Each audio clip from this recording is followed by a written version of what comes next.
Good morning students, welcome back to Maharaja Agrasen Ayurved college. तो next class हमारी शरीर रचना एनाटॉमी का जो आयुर्वेद पोर्शन है उसको शुरू करते हैं। हम लास्ट क्लास में हमने लिम्फेटिक सिस्टम पढ़ा था। लिम्फेटिक सिस्टम के बारे में मैंने आपको बता दिया था कि उसके क्या क्या फंक्शन है, उसके अंदर क्या क्या पार्ट्स होते हैं, किस तरह से वो काम करता है, किस तरह से एक्स्ट्रा फ्लूइड को वो वापस हमारे सर्कुलेशन में डालने का काम करता है। तो नेक्स्ट टॉपिक हमारा जो होगा आज से शुरू, एनवेस्टोसिस।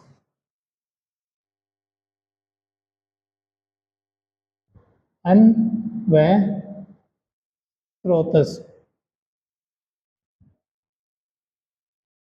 ठीक है।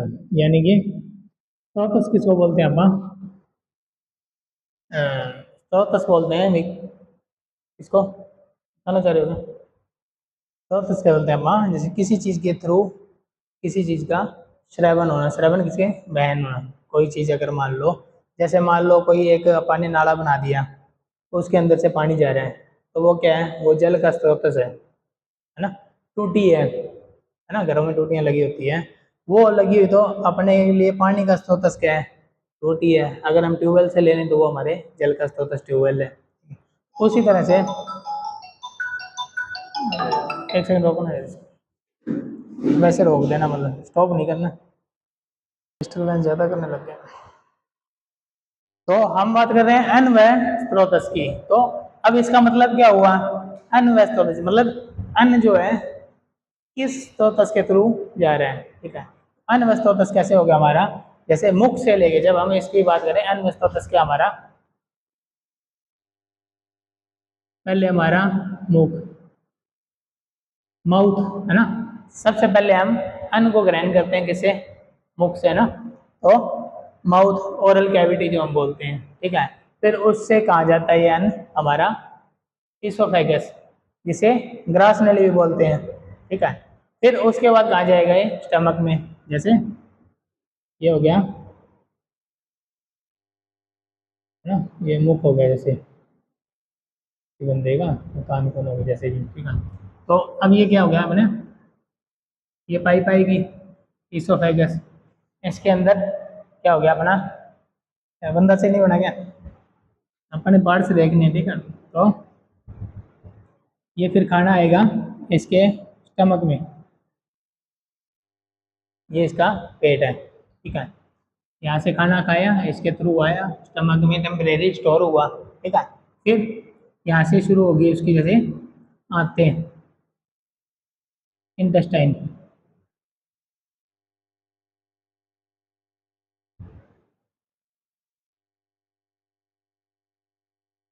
यहाँ पे इस तरह से घूमती रहेंगी, घुमावदार आंत होगी जो अंदर की साइड में। तो फिर ये जो कनेक्टेड होगा ना, ये मतलब इससे नहीं होगा, ये जो अंदर वाली ना, ये घुमावदार वाली, इससे कनेक्टेड होगा अपना स्टमक। किससे? क्योंकि ये तो अपना स्टमक है, ये क्या हमारी स्मॉल इंटेस्टाइन, जिसको शुद्धांत्र बोलते हैं। स्मॉल इंटेस्टाइन को हम क्या बोलते हैं? शुद्धांत्र। आंत, आंत है, मतलब ये छोटी आंत है, ये बड़ी आंत है, दो आंत होती है ना, छोटी आंत और बड़ी आंत। हिंदी में बोलते हैं अपन आयुर्वेद में, मतलब शुद्धांत्र और बृहदांत्र, ठीक है। और हिंदी में अपन ने छोटी आंत बड़ी आंत बोल दी, और जब अपन मॉडर्न साइंस की बात करेंगे तो अपन इसको क्या बोल लेंगे? स्मॉल इंटेस्टाइन और लार्ज इंटेस्टाइन, ठीक है। यहाँ पे जैसे इस तरह से अपना लीवर होता है, ठीक है। इसके नीचे साइड है थोड़ा सा पोस्टीरियरली, इसके इस तरह से एक पत्ते जैसी शेप का एक स्ट्रक्चर होता है, ये लीवर है। ये इसोफेगस है, ठीक है। ये क्या अपना स्टमक है, ठीक है। लीवर हो गया। यहाँ पे अपना क्या होता है? गाल ब्लैडर, गाल ब्लैडर, जिसको पित्ता बोलते हैं, ठीक है। ये अपना लीवर है, इसको क्या बोलते हैं अपना? यकृत, आयुर्वेद में, ठीक है। और इसोफेगस जो है, इसको क्या बोलते हैं अपना? ग्रास नली ना, या अन्न नली का भी कुछ ऐसा भी कुछ बोलते हैं, ठीक है। तो ये अपना स्टमक, इसको हम क्या बोलते हैं आयुर्वेद में? अमाशय, ठीक है। तो फिर इसको अपन बड़ी आंत को बृहदांत्र और छोटी आंत को शुद्धांत्र, ठीक है। तो फिर यहाँ से स्मॉल इंटेस्टाइन में जाता है खाना, स्मॉल इंटेस्टाइन से फिर यहाँ पे यहाँ से अटैच होती है सिक्कम से। स्मॉल इंटेस्टाइन के भी 3 पार्ट हैं, कौन कौन से हैं पापा? स्मॉल इंटेस्टाइन के 3 पार्ट, स्मॉल इंटेस्टाइन जो है ना,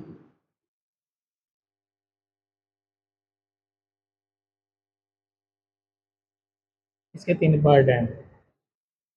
एक तो पहला duodenum, second jejunum, third ileum. अरे यार रोकना नहीं है, छोड़ दिया रास्ता। तो फिर खाना अपना तो 3 पार्ट्स है देखो स्मॉल इंटेस्टाइन के, डोडेनम, जेजुनम और इलियम। फिर इसके बाद स्टार्ट होती है हमारी कौन सी? लार्ज इंटेस्टाइन, लार्ज इंटेस्टाइन है ना। वैसे तो इसको आप मॉडर्न साइंस में कोरिलेट करेंगे तो क्या बोलेंगे इसको? डाइजेस्टिव सिस्टम, डाइजेस्टिव सिस्टम, ठीक है, यानी कि डाइजेशन कैसे कैसे होगा। तो लार्ज इंटेस्टाइन फिर अपनी शुरू होगी, इसका इसके भी 3 पार्ट्स हैं, लार्ज इंटेस्टाइन में 3 पार्ट्स में डिवाइडेड होगी, कितनी 3 आ गई है। तो पहला तो क्या है अपना caecum, second colon, third rectum, ठीक है। तो ये ड्यूडेनम जो पार्ट है ये जहाँ पे अपना अब ये स्टमक खत्म हुआ है वहीं से शुरू जो पार्ट होगा ड्यूडेनम, फिर जेजुनम, फिर यहाँ पे ये जो लार्ज इंटेस्टाइन यहाँ से शुरू होगी। ज़्यादा हो गया ना, इस तरह से मान लो ये छोटी यहाँ पे जैसे, ठीक है। तो ये इसका पार्ट जो लास्ट है ये क्या है? इलियम। ये स्मॉल इंटेस्टाइन का लास्ट पार्ट है इलियम, और फिर लार्ज इंटेस्टाइन का पहला पार्ट शुरू होगा जिसको क्या बोलते हैं अपन? सिक्कम, ठीक है। और जहाँ पे जुड़ती है इलियम और सिक्कम इसको अपन बोलते हैं इलियोसिकल जंक्शन, इलियोसिकल जंक्शन, जहाँ पे ये दोनों आगे जुड़ती हैं। इलियो इलियम से ले लिया, सिक्को ले लिया सिक्कम से, और जंक्शन बोलते हैं जहाँ पे मिलेगी, ठीक है, इलियोसिकल जंक्शन। फिर ये सिक्कम, ठीक है, इस तरह से जाएगी। फिर शुरू होगी दूसरा पार्ट कौन सा? कोलोन, कोलोन, फिर ये यहाँ से कोलोन शुरू होगी। तो कोलोन क्या है? ये भी फिर 3 पार्ट में डिवाइडेड है, कोलोन भी 3 पार्ट में डिवाइडेड है। कौन कौन सी में? ऊपर की तरफ जो जा रही है ऐसे उसको तो बोलते हैं असेंडिंग कोलोन। असेंडिंग का मतलब क्या होता है? ऊपर जाना। फिर यहाँ तक आई, इसकी शेप है ना, मैं आपको बताता हूँ, इसकी शेप ऐसे डब्बे की तरह मान लो, इस तरह से चौरस डब्बा जैसे, इस तरह से, ठीक है। ऊपर की तरफ जा रही है जो लार्ज इंटेस्टाइन उसको कौन सा बोल दिया? कोलोन का कौन सा पार्ट है? असेंडिंग कोलोन, असेंडिंग, असेंडिंग, ठीक है। फिर इधर से इस साइड गई है, यानी कि राइट से लेफ्ट साइड गई है ना। तो मैंने आपको बोला है कि जो राइट से लेफ्ट से आया, लेफ्ट से राइट आए, उसको क्या बोलते हैं अपन? नफा। जो इस तरह से कोई चीज़ ऐसे राइट से लेफ्ट जा रही है, लेफ्ट से राइट आ रही है, उस शेप को क्या बोलेंगे अपन? ऊपर से नीचे वाले को वर्टिकल, और इसको क्या बोलेंगे? इस एंगल को ट्रांसवर्स, है ना। एक तो आ गई असेंडिंग कोलोन, फिर यहाँ से इधर जा रही है तो ट्रांसवर्स कोलोन, ट्रांसवर्स कोलोन। फिर अब यहाँ तक आ गई, फिर दोबारा नीचे आएगी, नीचे आई तो डिसेंडिंग, ऊपर से नीचे आना तो डिसेंडिंग कोलोन, डिसेंडिंग कोलोन, ठीक है। तो होगी 3 पार्ट हो गए। फिर डिसेंडिंग कोलोन के बाद क्या शुरू होगी? इसकी रेक्टम, ये वाला पार्ट लास्ट पार्ट है, ठीक है, रेक्टम। ये आंत यहाँ आएगी ना, जो आंत ये वाली रेक्टम है। फिर नीचे ऐसे जो ये जो नीचे जाएगी जिसके द्वारा मल त्याग करते हैं उसको एनएस बोलते हैं, एनल कनाल बोलते हैं, ठीक है। गुदा, जैसे गुदा बोलते हैं उसको एनएस बोलते हैं, ठीक है। तो वहाँ पे क्या है अपना जो वेस्ट होगा, तो ये जो वेस्ट होता है जो ये क्या होता है यहाँ पे स्टोर होता है रेक्टम में, टेम्परेरी स्टोर होता है रेक्टम में। जैसे हमारे गांव में शहरों में एक टेम्परेरी कूड़ा घर रखते हैं ना, डंपिंग पॉइंट रखते हैं।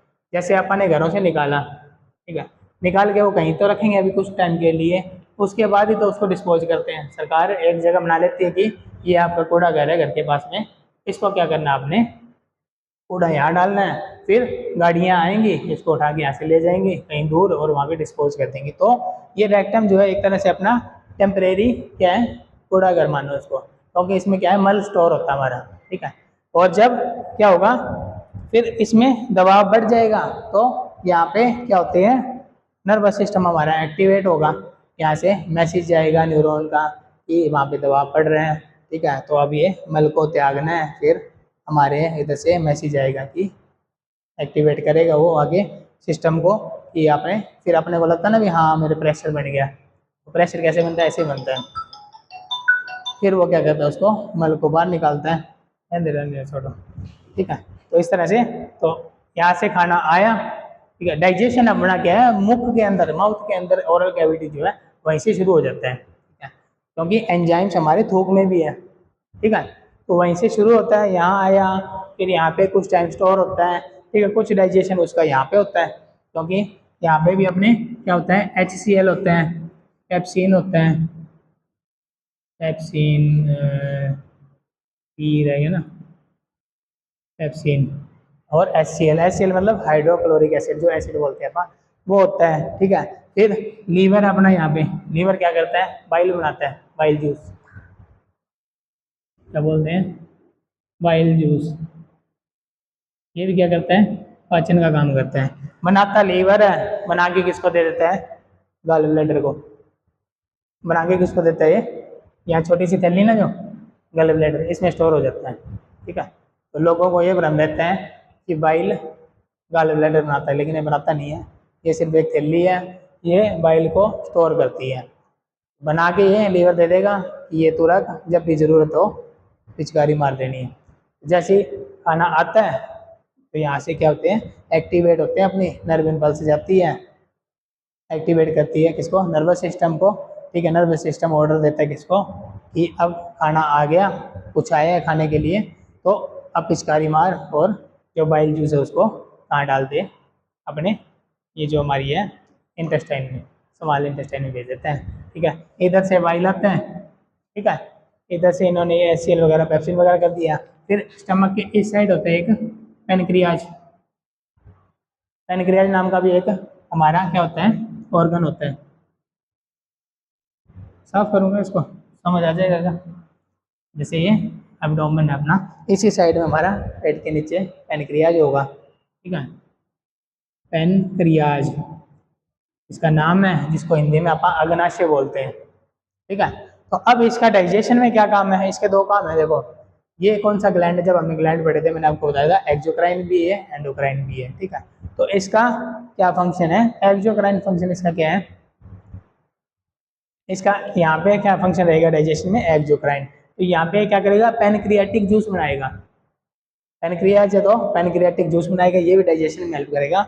यहाँ पे कॉमन बाइल डक्ट के थ्रू स्मॉल इंटेस्टाइन में आ जाएगा, ठीक है। यहाँ पे खाना इसको कुछ कुछ हमारे दांतों ने तोड़ दिया, थोड़ा बहुत स्टमक भी क्या करता है उसको एसिड के थ्रू भी वो थोड़ा मूवमेंट करके ख़त्म करता है इसको, फिर यहाँ पे स्मॉल इंटेस्टाइन में आता है, यहाँ पे ये जूस वगैरह सारे मिलके, ठीक है।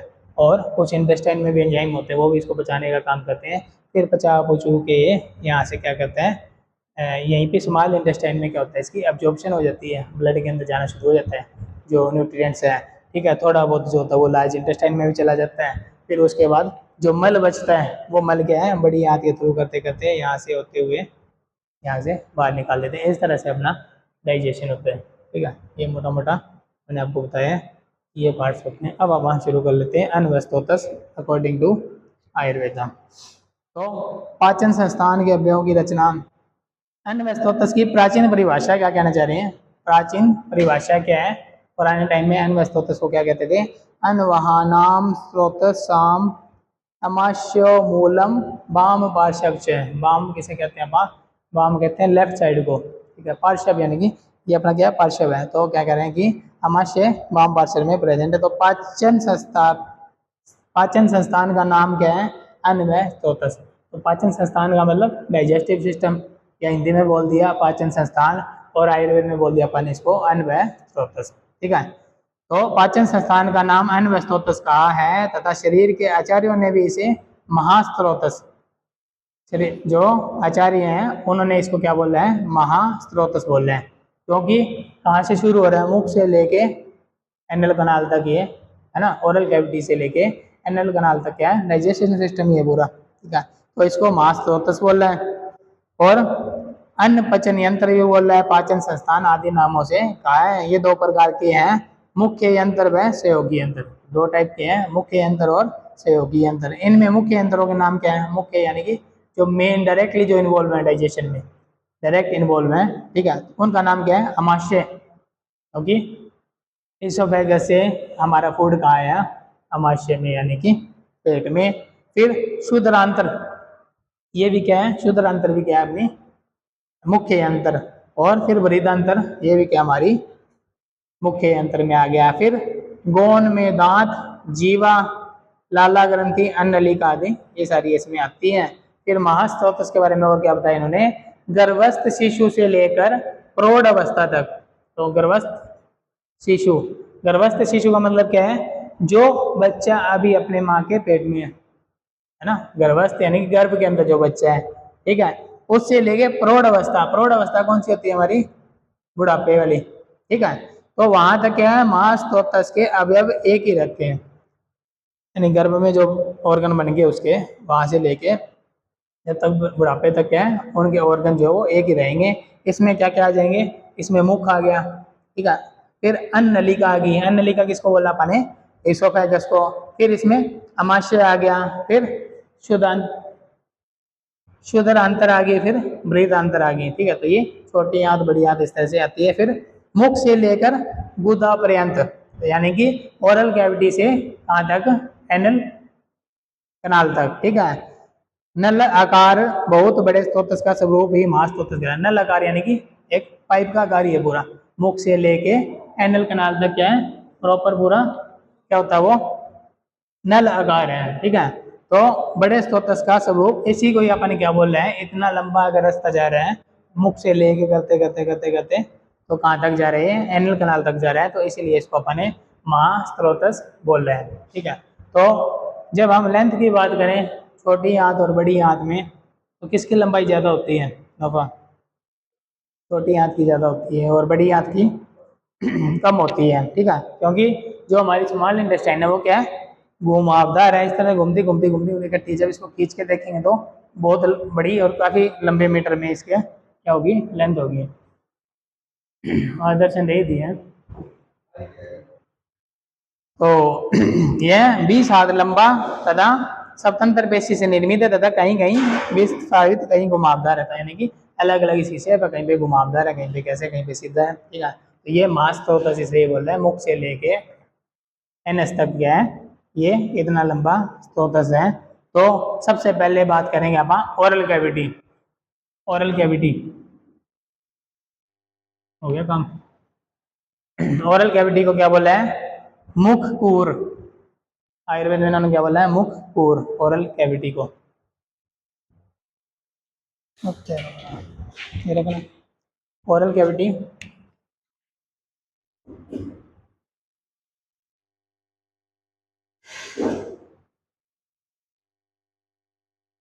मुख कूर ऐसा कुछ बोलते हैं, ठीक है। तो इसमें क्या आते हैं? इसमें दोनों ओस्ट, ओस्ट किसको बोलते हैं हम?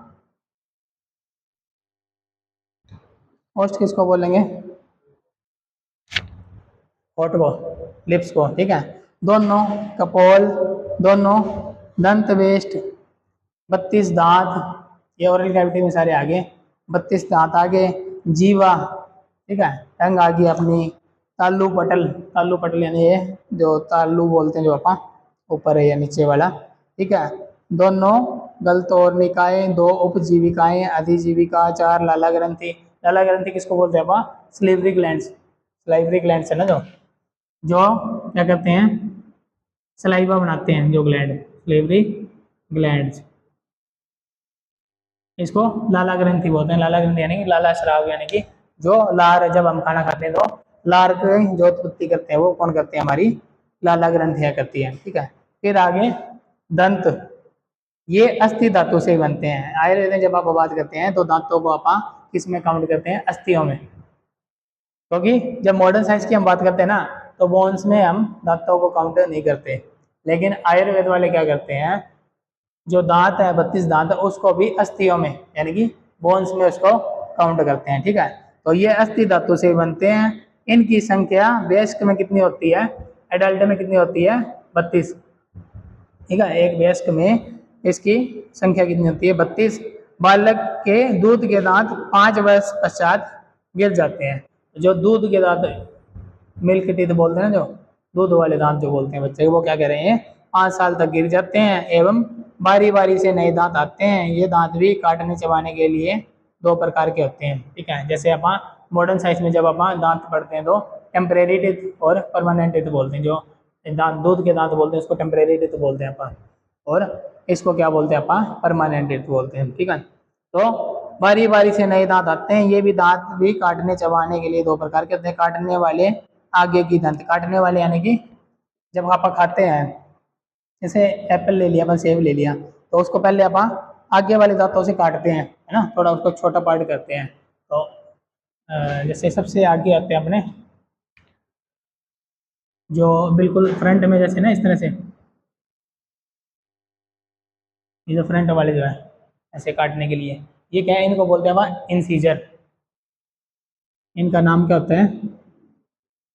इंसीजर। स्पेलिंग देख लेना, गलत हो सकती है। ठीक है, फिर उसके बाद 2 दांत आपको साइडों में इस तरह से चुड़ैल वाले दांत देखेंगे, गौर से देखोगे तो, है ना, साइड तिखे वाले। ठीक है, उनको क्या बोलते हैं हम? कैनाइन। उनका नाम होता है कैनाइन। फिर उसके बाद अपने जो जाड़ अपन बोलते हैं ना, जाड़ बोल लो, दाढ़ बोलते हैं, कई पंजाबी में दाढ़ बोलते हैं, इस तरह से ये शुरू होती है। ठीक है, जो पहले इंसीजर है, ये जो कैनाइन है, ये जो चुड़ैल वाले दांत है, इसके जस्ट पीछे जो 2 होती हैं उनको तो बोलते हैं अपन प्री मोलर। Pre molar. और फिर इसके बाद और जो स्ट्रॉन्ग वाली होती है उसको बोलते हैं अपन मोलर। इस तरह से 4 प्रकार के हमारे दांत होते हैं, इंसीजर, कैनाइन, प्री मोलर और मोलर। ठीक है, और इसका फॉर्मूला भी शायद 21-23/21-23 होते हैं। ये क्या है? दांतों का फॉर्मूला है। फॉर्मूला कैसे है? जैसे इंसीजर, कैनाइन, प्री मोलर और मोलर है ना, तो 21-23। ऊपर वाले जबड़े को ले लो सिर्फ, ठीक है, और आधे जबड़े को ले लो। ठीक है, ऊपर वाला जबड़ा ले लिया, 16 हो गया ना, फिर उसमें भी सेंटर से अलग कर लो। तो सबसे पहले इंसीजर है, ये वाले 2 आएंगे, इसमें 2 इंसीजर होंगे। फिर एक कैनाइन आ गया, जो चुड़ैल वाला जो मैंने बताया, वो तीखे वाला, वो एक आ गया एक साइड में। और पूरे पूरे उसकी बात करें, ऊपर वाले कंप्लीट जबड़े की बात करेंगे तो 2 हो जाएंगे। तो दोनों साइड में अगर काउंट करेंगे तो 2 हो जाएंगे। अब आप फॉर्मूला लेके चलते हैं आधे जबड़े का। ठीक है, तो 2 इंसीजर, एक कैनाइन, 2 प्रीमोलर, और टोटल दोनों साइड के देखेंगे तो 4 हो जाएंगे। ठीक है, और फिर मोलर आ जाएंगे 3। तो इसको अब अपने आधे से किया ना, तो इसको अपन कितना कर लेंगे? फिर 4 से मल्टीप्लाई करेंगे। 2, एक कितने हो गए? 3 और 2 5, 5 और 3 8। 8 को अब 4 से मल्टीप्लाई करो, 32। 8 चौके 32।